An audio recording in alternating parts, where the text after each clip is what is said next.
تو شہر کے تمام مختلف تحصیلوں میں کارروائیاں جو کی گئی تھیں اس کے مطابق 100 FIR درج کی گئی ہیں، دکانداروں کے خلاف استغاثے دیے گئے اور اس کے بعد ان پر مقدمات کا اندراج بھی کیا گیا۔ اسی طرح نہ صرف FIR درج کی گئیں بلکہ 109 مختلف دکانیں جہاں پر LPG کی غیر محفوظ اور ایک سلنڈر سے دوسرے سلنڈر میں منتقلی یعنی کہ ڈیکیٹنگ کا عمل ہو رہا تھا، ایسی 109 دکانیں بھی سرب مہر کی گئی ہیں۔ اس حوالے سے سول ڈیفنس حکام اور CDO civil defence Ashfaq Ahmed کا کہنا تھا چونکہ یہ عمل انتہائی خطرناک ہے اور حال ہی میں اس حوالے سے ٹھیک ہے طاہر جمیل خان، بہت شکریہ آپ کا۔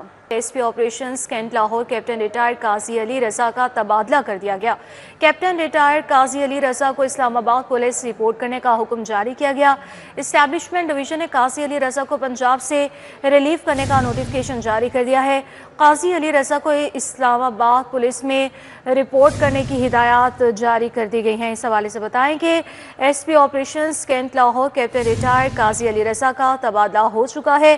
کیپٹن ریٹائرڈ قاضی علی رضا کو اسلام آباد پولیس رپورٹ کرنے کا حکم جاری کیا گیا۔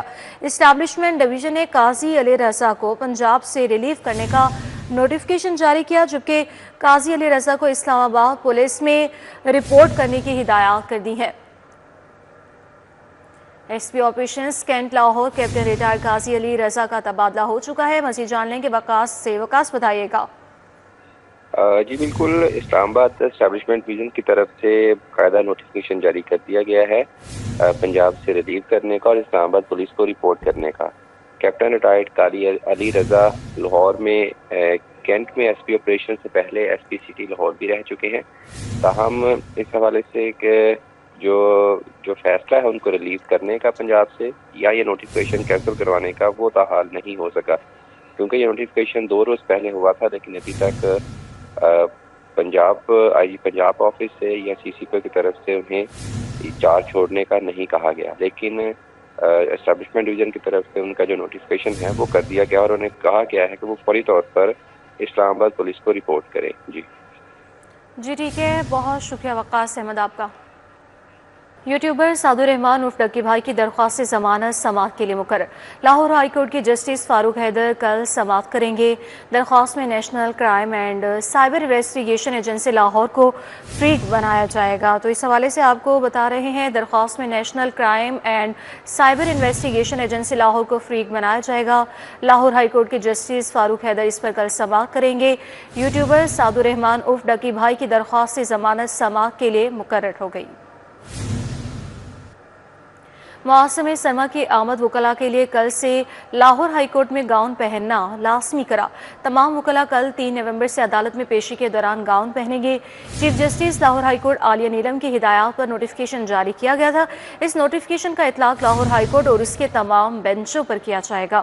موسم سرما کی آمد ہے اور وکلاء کے لیے کل سے لاہور ہائی کورٹ میں گاؤن پہننا لازمی قرار دیا گیا۔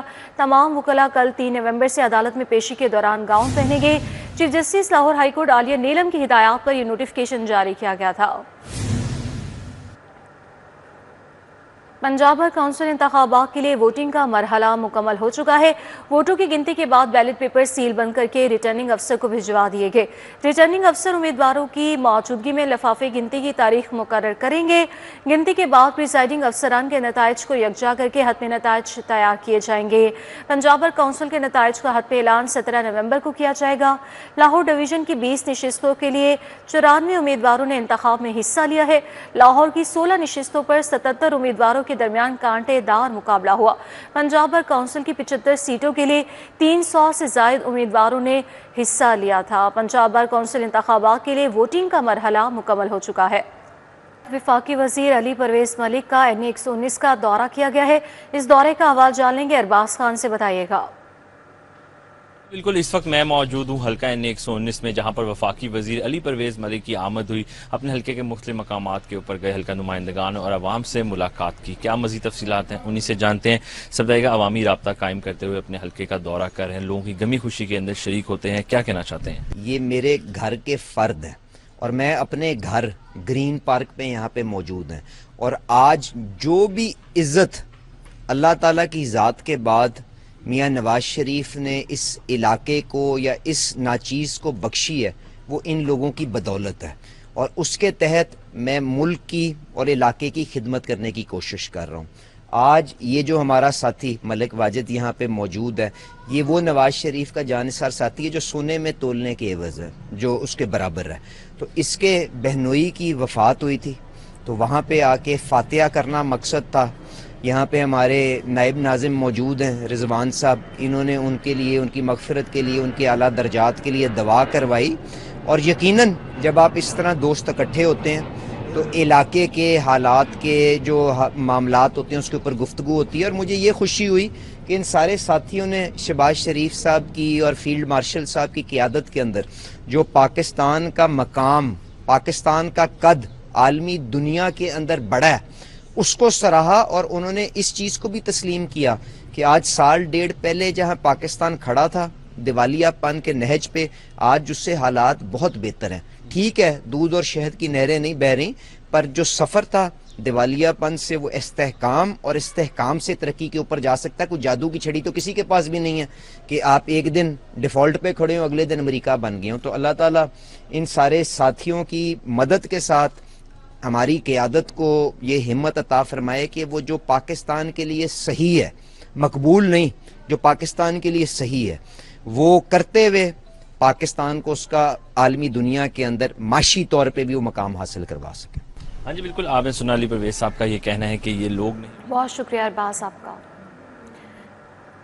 سیکریٹری ہاؤسنگ نور الامین مینگل کا زیر تعمیر اسٹرکچر پلان سڑکوں کا دورہ کیا گیا۔ سیکریٹری ہاؤسنگ نے D G L D A کے ہمراہ 2 اسٹرکچر پلان سڑکوں کا جائزہ لیا۔ طاہر فاروق نے اسٹرکچر پلان روڈ کے جاری کاموں کی پیش رفت بارے آگاہ کیا۔ D G P H A Raja Mansoor, M D واسا غفران احمد بھی ہمراہ موجود تھے۔ سیکریٹری ہاؤسنگ نے شادیوال چوک تا نظریہ Pakistan road structure plan road کا جائزہ لیا ہے۔ ایوب چوک تا Abdul Sattar Edhi road structure plan road کے تعمیراتی کاموں کا جائزہ لیا۔ D I G C C D وقاص الحسن سے نیشنل پولیس اکیڈمی کی زیر تربیت ڈی ایس پیز کی ملاقات ہوئی ہے۔ D I G C C D نے زیر تربیت افسران کو سنگین جرائم کے خاتمے کے لیے کارکردگی سے بھی آگاہ کیا ہے۔ زیر تربیت افسران کو قتل، اغوا برائے تاوان، ڈکیتی، زیادتی کے خاتمے کے حوالے سے اقدامات بارے تفصیلی بریفنگ دی گئی ہے۔ پنجاب میں قیام امن سنگین جرائم کا تدارک یقینی بنانے میں کرائم کنٹرول ڈپارٹمنٹ کا کلیدی کردار ہے، ڈی آئی جی کی جانب سے یہ کہا گیا، اور انہوں نے مزید یہ بھی کہا کہ سی سی ڈی ضلعی پولیس سے مؤثر کوآرڈینیشن اور حکمت عملی سے بہترین نتائج دے رہا ہے۔ مسلم اسٹوڈنٹس لیگ پاکستان کی جانب سے اسموگ آگاہی واک کا انعقاد کیا گیا، اس کا احوال جان لیں گے، افشار رضوان سے بتائیے گا۔ اس وقت ہم مال روڈ پر موجود ہیں جہاں پہ پاکستان مسلم اسٹوڈنٹ لیگ کی جانب سے اسموک سے آگاہی واک کا انعقاد کیا گیا ہے۔ اس کے اندر پودوں بھی تقسیم کیے گئے ہیں، شہریوں میں واک بھی کی گئی ہے، ماسک بھی پہنے ہوئے ہیں شرکا نے، اور ایک بہت ہی دلچسپ چیز جو ہے شرکا نے یہاں پہ کی ہوئی ہے کہ پودے کو آکسیجن ماسک لگایا ہوا۔ مجھے بتائیں یہ جو انیشیٹو ہے کہ پودوں کو سانس لینے دیا جائے تاکہ ہمارے لیے بھی سانس لینے کا ماحول بن سکے، یہ کتنا ضروری ہے اور شہریوں کو اس حوالے سے آگاہی دینا کتنا ضروری ہے؟ یہ اتنا ہی ضروری ہے کہ جتنا کہ پودے ہمارے لیے آکسیجن پیدا کرتے ہیں، اب پنجاب میں نہ ہونے کے برابر ہیں پودے۔ ٹھیک ہے، پہلے بلین ٹری جو پروگرام شروع کیا تھا وہ ختم کر دیا گیا، لیکن اب پھر دوبارہ شروع کرنا چاہیے اور گاڑیوں کو ختم کرنا چاہیے جو اسموک پیدا کرتی ہے۔ جی بالکل، ان کا کہنا ہے کہ اسموک سے حوالے سے اویئر کرنا بے حد ضروری ہے کیونکہ یہ جو ہے ہمارے آنے والا کل ہے۔ آپ مجھے بتائیں کہ اسموک کے حوالے سے آگاہی جو ہے پرائیویٹ سیکٹر سے بھی جاری ہے، حکومت کی جانب سے جاری ہے، مزید کیا اقدامات کیے؟ دیکھیں حکومت کی طرف سے یہ کافی نہیں ہے، اقدامات جو حکومت کر رہی ہے بہت ضروری ہیں لیکن یہ کافی نہیں ہے، انف نہیں ہے۔ دنیا کے اندر اسموک ایمرجنسی پلان نافذ ہوتے ہیں، پاکستان کے اندر اسموک ایمرجنسی پلان نافذ کرنا چاہیے۔ اس کی وجہ یہ ہے کہ ہمارے سامنے چائنا کی، میکسیکو کی، دنیا کے بڑے بڑے شہروں ممالک کی مثال موجود ہے جنہوں نے اس سے اپنے آپ کو کور کیا ہے، لیکن ہم دیکھتے ہیں کہ صرف اسموک گن جو ہے وہ کافی نہیں ہے۔ ہمیں یہاں پر گاڑیوں کو کنٹرول کرنا چاہیے جو کاربن ڈائی آکسائڈ پیدا کر رہی ہیں، درخت کاٹے جا رہے ہیں، کلونیز لگائی جا رہی ہیں۔ تو اگر سب مل کر اس کو شروع کریں گے، پودے لگائے جائیں گے، اویئرنیس دی جائے گی، تو پھر اس سے ہم مل کر قوم کی سطح پر جو ہے وہ اس کو کامیاب اس میں ہو سکتے ہیں۔ ہاں جی بالکل، ان کا کہنا ہے کہ قوم کی سطح۔ ٹھیک ہے افشاں، بہت شکریہ۔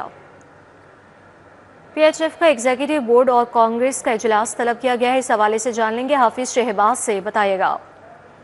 پاکستان ہاکی فیڈریشن کے صدر میر طارق حسین بگٹی کی منظوری کے بعد secretary general P H F Rana Mujahid Ali Khan نے پاکستان ہاکی فیڈریشن کی ایگزیکٹو بورڈ اور اس کے بعد کانگریس کا جو سالانہ اجلاس ہے وہ 7 نومبر کو لاہور میں طلب کر لیا ہے۔ جو طریقہ کار ہے اس کے مطابق پہلے ایگزیکٹو بورڈ کا اجلاس ہوگا، اس اجلاس میں مختلف امور کی جو ہے منظوری دی جائے گی، اور یہ جن امور کی منظوری دی جائے گی ان امور کو، ان معاملات کو منظوری کے لیے کانگریس کے اجلاس میں پیش کیا جائے گا۔ اگر کانگریس کے اجلاس کے حوالے سے بات کی جائے، اس اجلاس میں جو ایجنڈا ہے اس ایجنڈا کے مطابق سب سے پہلے جو صدر ہیں پاکستان ہاکی فیڈریشن کے طارق بگٹی وہ اپنی رپورٹ دیں گے. اس کے بعد سیکرٹری اولمپئن رانا مجاہد علی خان پورے سال کی کارکردگی جو ہے وہ اس کی رپورٹ پیش کریں گے. اور اس کے بعد اس ایجنڈا میں شامل کیا گیا ہے جو نئے الیکشن ہونے ہیں پاکستان ہاکی فیڈریشن کے, اس کے لیے کلبز کی اسکروٹنی کا جو طریقہ کار ہے وہ طے کیا جائے گا. اور دیگر امور جو ہیں پاکستان ہاکی فیڈریشن کے حوالے سے ان کا بھی جائزہ لیا جائے گا. اگر پاکستان ہاکی فیڈریشن کے کانسٹیٹیوشن کی بات کی جائے تو کانسٹیٹیوشن کے مطابق یہ بائنڈنگز ہے پاکستان ہاکی فیڈریشن کے اوپر کہ وہ ہر مقررہ مدت کے بعد اپنا جو الیکشن ہے وہ کروائے گی. اس کے ساتھ ساتھ سالانہ